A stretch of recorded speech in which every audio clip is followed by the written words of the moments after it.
Good day, folks. This is Greg Judy at Green Pasture Farm.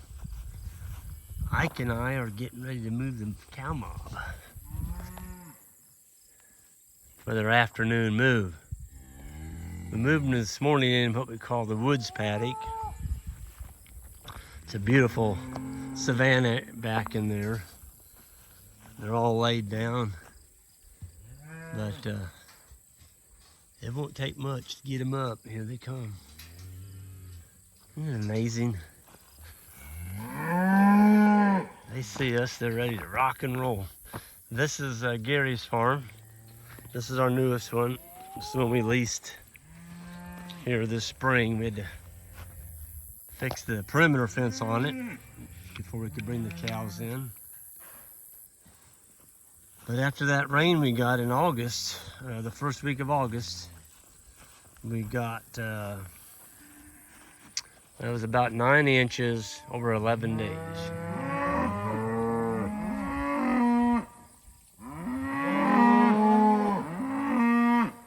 And this field, it was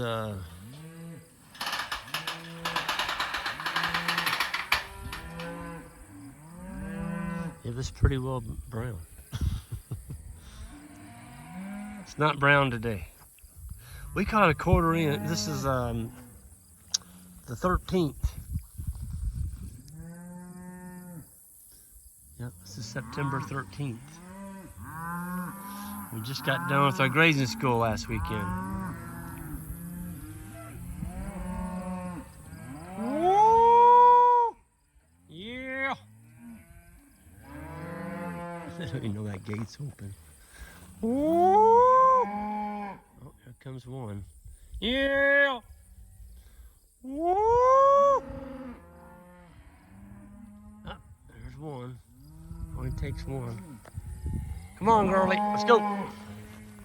We got their water set up. They didn't have any water in that last paddock, but they drank this morning. And here they come. You tell me if these cattle look healthy to you or not. What do y'all think? I think they're full. They're gonna eat again.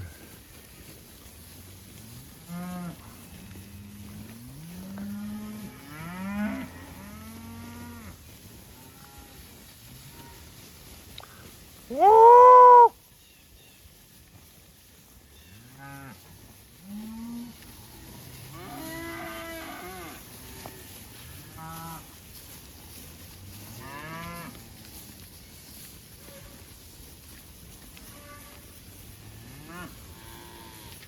Something that's pretty amazing is if you look at the hair coat on the really slick one, like that 44 right there, shouldn't have a fly on it. Not a single fly. Well, there's one or two or three, okay? But then there's some that have more hair on them, and they're packing quite a few flies. That one's got more on it. Right there on its back, and that's the kind of one did. But still, that one doesn't have any on it.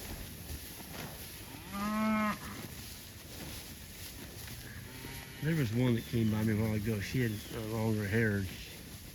You can just see she had more flies on her. Man, look at that one right there. That a pretty heifer or what?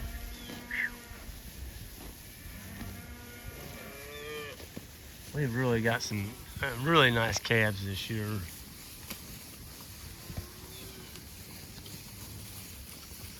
They just keep coming through that gate. And they're hitting that grass, aren't they? Look at that. So they get the front part of the farm. We just, of this paddock, we just gave them the front. And then tonight, we'll give them the back part of it. And then it's a cattle drive right out at that gate over there where that truck's parked. And 3/8 of a mile maybe down to Judy driveway, to the Judy farm. Man, that's so nice. It used to be like a mile and a quarter. or more on the gravel road, and just a lot more wire to put up and a lot more area to deal with. I'm telling you now, these cattle, they were all laying down. They were full. Look at them. You know, they just gotten used to being moved 3 times a day, and they like it. And it's good on their health. Folks, the grass, right now, it's 1 o'clock. From 1 to 3 o'clock is your best grass. And I'll explain that. So from 1 o'clock on to 3, you've got your highest brix. The sugar content is really high in the grass, in the legumes. And so if you're gonna move your cows just once a day, it'd be nice to do it at 1 o'clock. That's when your grass is the sweetest. So what is high brix to cattle performance? Well, it makes them put on weight faster. If they're gonna eat the grass, you might as well give them the very best. What's that bull calf doing? He's standing up. Oh, he's standing up on that concrete, and he looks like he's. There you go. Now you're back a level. It looks like he's showing or something. We had a little bit of a scare this morning. We came over to hook water in, and I turned that hydrant on over there. It was like nothing, no pressure. And I went and checked our meter over there by the road. Sure enough, the meter was still turned on. And we'd just taken the cattle off the back of the farm. The water tank back there, of course, it was full when we took them out. But the road district's putting in a new bridge over here, and they're digging around in the creek. Guess what they hit? Yep, they hit our water. They hit the water line. Fortunately, this water line goes all the way around now to the far side of the blacktop, so they were able to shut the water off on the north side of the road, and they came and rerouted our water all the way back around just by turning two switches off. So that's kind of cool. Otherwise, we'd probably still be without water, because I think they're working on it right now. Yeah, they had a big old track hoe in there and just dug right through it. Caused the water line company a lot of work. These cattle, they're nailing this water. That's why you put stakes up, folks. See those stakes? Those are fiberglass. They're driven in the ground about 1 foot. And it keeps the cattle from dipping, knocking it over. Boy, look at that. Oh, just does your heart good, folks. To see cattle drink nice, cool. See, that's the same water I'm drinking in our house. We've got these big old rubber pads we put down. Those are out of a tire tank. Lets the cows stand on it. Keeps you from tearing up your sod if it's real wet.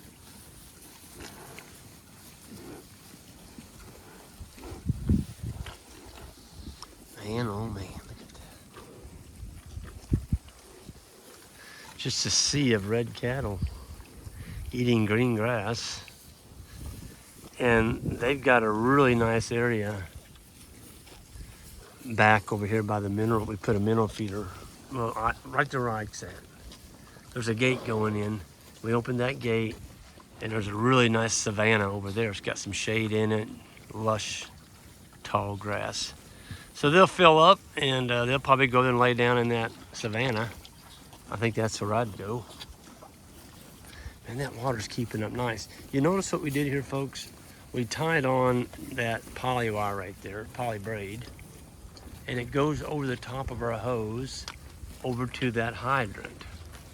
There's the hydrant right over there, that red thing. Now, if we didn't put that line, see, that line's not even hot, but the cows think it is. If you don't put that line over your hose is only going to last you maybe 30 to 45 days. It might last 2 months.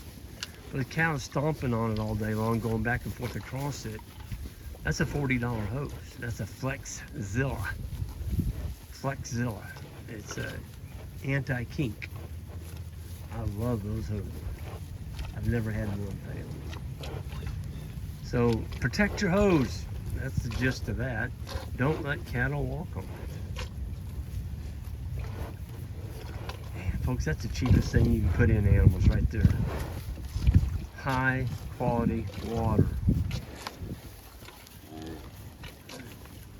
don't think these cows look like that. They're getting good quality water. We're not making them drink brackish water. They're loving it too.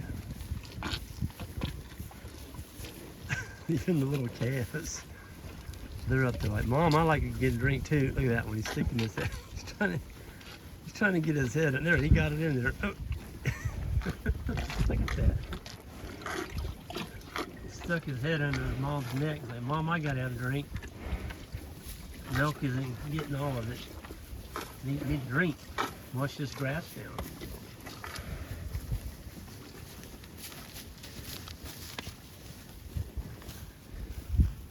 Yeah, it just amazes me, folks, how much grass we've grown.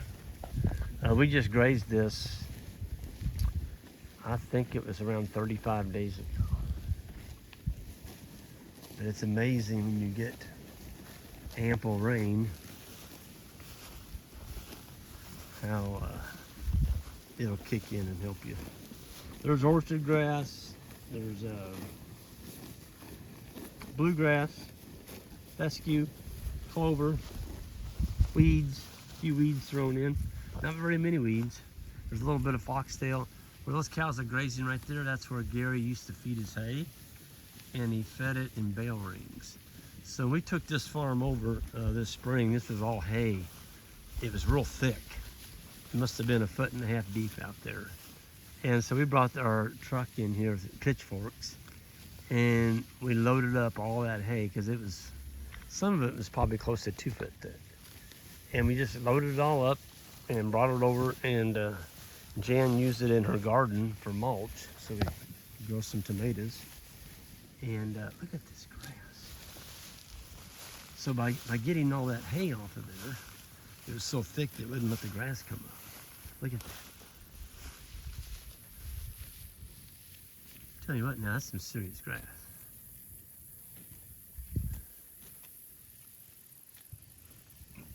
So we brought in, we got 36 bales. This will be, because we have pressurized water, and we can pull a siphon on it when it gets really cold. We're gonna unroll hay on this winter. So we'll graze it, and once we get it grazed down, all the grass is gone, it's gonna be probably later in the winter. We may not have to feed much hay, but if we do, we're gonna be unrolling it. Be unrolling it out there on that land where it'll grow more grass next year, and get more coverage with each bale that way.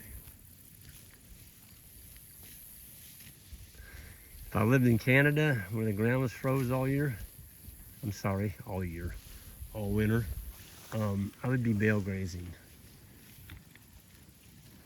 I would be bale grazing. Set the bale out, cut the strings off of it, and let them have it. Because you don't have to worry about mud. Here we get a lot of mud, or we can, if it rains, the cattle will go down to their stomach. And then you punch all your sod out, the grass, the roots are gone, and you grow a really good stand of ragweed the following year. And by unrolling it, we're not getting that. I mean, it's hard to see any weeds in here. It's just grass, good grass too.